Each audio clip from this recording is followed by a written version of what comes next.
A Lindenwood University professor is the author of a new poetry book. Communications professor Peter Carlos shared selections from his newly published book entitled Dreamfish.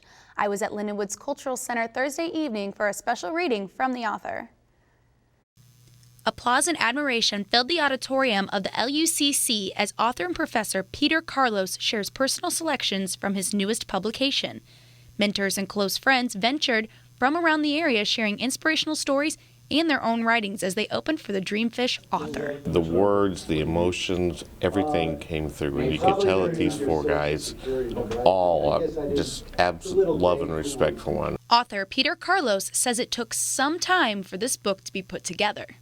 I've been working on it for a long time, and Howard Schwartz and Mike Castro and a number of other people said, when are you going to make this, make this happen, publish this book? So finally, here I am, some 30-something years later, and it's published. Longtime colleague Michael Castro says a poet has to speak between the lines, and with age comes experience.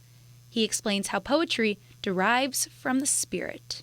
When it's really poetry, spirit to spirit, and connects them with parts of themselves, in some cases they were not even aware of.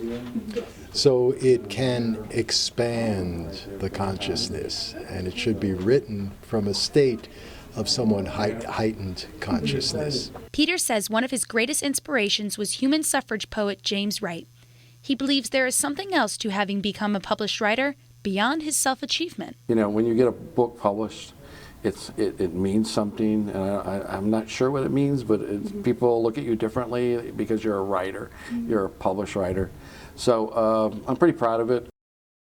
Openers for this book included Howard Schwartz, Michael Castro, and Glenn Irwin. Dreamfish by Peter Carlos is available for purchase through the St. Louis publisher Cornerstone Press.